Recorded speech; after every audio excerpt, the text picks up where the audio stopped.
وهدى ورحمة للمؤمنين. اعوذ باللہ من الشیطان الرجیم، بسم اللہ الرحمن الرحیم۔ آیت نمبر ہے 55۔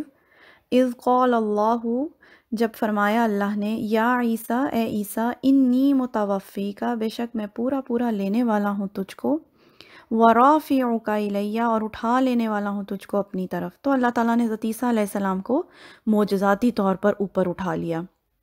اور یہ معجزات حضرت عیسیٰ علیہ السلام کی زندگی کے ساتھ ہی جڑے ہوئے ہیں۔ دیکھیں جیسے معجزاتی طور پہ ان کا اس دنیا میں آنا بنا باپ کے، پھر پنگھوڑے میں بول پڑنا، اور پھر ان کو معجزات بھی اللہ نے ایسے دیے جو کہ بہت ہی یونیک قسم کے معجزات تھے، اور پھر ایسے ہی معجزاتی طور پر اللہ تعالیٰ نے ان کو جو ہے اپنے پاس اوپر اٹھا لیا۔ اچھا، اس آیت کو لے کے بہت لوگ مس انٹرپریٹ بھی کرتے ہیں اس آیت کو، اور کنفیوز بھی رہتے ہیں، کیونکہ اس میں جو لفظ استعمال ہوا ہے وہ ہوا ہے متوفی کا،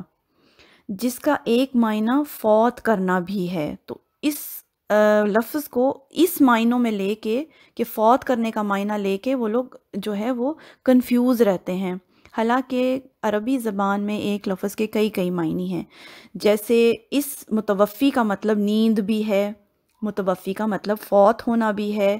اس کے علاوہ اگر اس کو روٹ ورڈ وفا میں لیں تو وفا کا معنی ہوتا ہے پورا پورا دینا یا پورا پورا لینا، پورا کرنا۔ تو اس کے اتنے معنی بنتے ہیں۔ تو ہم مسلمان جو ہے، ہمارا عقیدہ یہ ہے کہ حضرت عیسیٰ علیہ السلام پر طبعی موت نہیں آئی، ان کو اللہ تعالیٰ نے پورا پورا روح، جسم اور جان سمیت اللہ تعالیٰ نے اپنے پاس اوپر اٹھایا، کیونکہ قرآن پاک کی دوسری آیات سے بھی ہمیں یہ بات پتہ چلتی ہے، جیسے سورہ نساء کی آیت ہے کہ وَمَا قَتَلُوهُ وَمَا صَلَبُوهُ وَلَٰكِن شُبِّهَ لَهُمْ، ہرگز انہوں نے اس کو نبی کو نہیں نہ تو قتل کیا نہ ہی سولی پہ چڑھایا، لیکن ان پر معاملہ مشتبہ کر دیا گیا۔ تو اس وقت جو وہاں پر در حقیقت معاملہ پیش آیا، کیا شبہ ڈالا تھا اللہ تعالیٰ نے کہ وہ جو غدار تھا حواریوں میں سے، اس کی شکل حضرت عیسیٰ جیسی ہو گئی، اور انہوں نے اس حواری کو حضرت عیسیٰ سمجھ کر سولی پر چڑھا دیا۔ یہودیوں کا یہی عقیدہ ہے کہ انہوں نے حضرت عیسیٰ علیہ السلام کو صلیب پر چڑھا دیا، حالانکہ حضرت عیسیٰ کو اللہ تعالیٰ نے اپنے پاس روح، جسم اور جان سمیت اوپر اٹھا لیا۔ پھر اس کی سپورٹ میں بہت ساری صحیح احادیث بھی ہیں، کیونکہ نبی صلی اللہ علیہ وسلم نے ہمیں بتایا ہے کہ قرب قیامت حضرت عیسیٰ علیہ السلام نے دوبارہ اس دنیا میں آنا ہے، دجال کو وہ قتل کریں گے حضرت عیسیٰ، اور ان کے زمانے میں ہر انسان مسلمان ہوگا، وہ ساری دنیا کو مسلمان کریں گے، اور پھر وہ حضرت عیسیٰ علیہ السلام پر طبعی موت آئے گی، تب آئے گی، اور پھر ان کو دفنایا جائے گا۔ ٹھیک ہے، تو یہ سب صحیح احادیث جو ہمارے پاس ہیں، اس سے یہ پتہ چلتا ہے کہ اللہ تعالیٰ نے ان کو طبعی موت نہیں دی، ان کو اپنے پاس اوپر اٹھا لیا۔ تو یہاں پر متوفی کا معنی ہے پورا پورا اٹھانا، یعنی روح، جسم، جان سمیت اوپر اٹھا لیا گیا۔ وَمُطَہِّرُکَ، اور پاک کرنے والا ہوں تجھ کو، مِنَ الَّذِينَ كَفَرُوا، ان لوگوں سے جنہوں نے کفر کیا، یعنی اللہ تعالیٰ کہہ رہے ہیں کہ ان کو اللہ تعالیٰ نے بچا لیا ان لوگوں سے جنہوں نے رسول کی تکذیب کی، رسول کو اس کے خلاف، رسول کے خلاف سازشیں کی، قتل کا منصوبہ بنایا، ان کا انکار کیا۔ اللہ کہتے ہیں ان سب سے ان کو بچا لیا گیا، پاک کر لیا گیا۔ وَجَاعِلُ الَّذِينَ اتَّبَعُوكَ، اور بنانے والا ہوں ان لوگوں کو جنہوں نے پیروی کی تیری،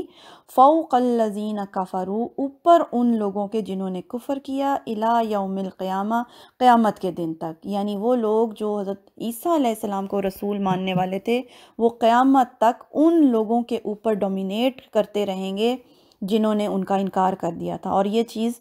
ہسٹری میں ہم سب دیکھ سکتے ہیں کہ اس واقعے کے فوراً بعد ہی یہودیوں کی تباہی شروع ہو گئی تھی۔ ہیکل سلیمانی ختم ہوا، پھر 40 سال کے بعد، اس واقعے کے عین 40 سال کے بعد جو ہے ٹائٹس نے حملہ کیا اور چن چن کے یہودیوں کا قتل کیا، اور جو باقی بچ گئے وہ ان کو نکال دیا گیا فلسطین میں سے۔ یہ حضرت عمر رضی اللہ عنہ کے دور میں حضرت عمر کا احسان ہے ان یہودیوں پہ کہ انہوں نے ان کو اجازت دی تھی یہودیوں کو فلسطین میں انٹر ہونے کی، یہ لوگ انٹر نہیں ہو سکتے تھے اس سے پہلے۔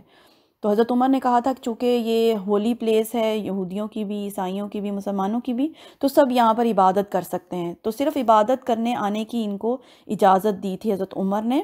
تو تب یہ لوگ انٹر ہونا شروع ہوئے، تب بھی ان کو یہ پرمیشن نہیں تھی کہ یہاں پر یہ رہ سکیں یا آباد ہو سکیں فلسطین میں، نہ کوئی پراپرٹی یہ لوگ خرید سکتے تھے۔ پھر یہ انٹر ہونا شروع ہو گئے، پھر سازشیں شروع کی انہوں نے۔ اب بھی اگر آپ دیکھیں تو اسرائیل کو عیسائیوں کی سپورٹ حاصل ہے، اگر یو ایس اے ان کی، امریکہ ان کی سپورٹ نہ کرے تو اب بھی یہ کہیں کے نہیں ہیں۔ اب جو اس وقت ایسے محسوس ہو رہا ہے نا کہ ان کو عروج ہے، عروج ان کو کوئی بھی نہیں ہے، اصل میں ان کو عیسائیوں کی ہی سپورٹ ہے، وہ جو اللہ تعالیٰ نے یہاں بیان کر دیا کہ قیامت تک جو ہے یہ دوسرے لوگ ان کے اوپر ڈومینیٹ ہی کرتے رہیں گے۔ ثم الیہ مرجعکم، پھر میری طرف لوٹنا ہے تم سب کو، اللہ کہہ رہے ہیں پھر سب لوگوں نے میری طرف آنا ہے۔ فاحکم، تو میں فیصلہ کروں گا، بینکم، تمہارے درمیان، فی ما کنتم فیہ تختلفون، تمام ان معاملات میں جن میں تم لوگ اختلاف کرتے ہو، اللہ تعالیٰ کہتے ہیں تو میں آخرت میں ان کا فیصلہ کر دوں گا۔ یہ آیت تھی۔ سبحانک اللہم و بحمدک، اشہد ان لا الہ الا انت، استغفرک و اتوب الیک۔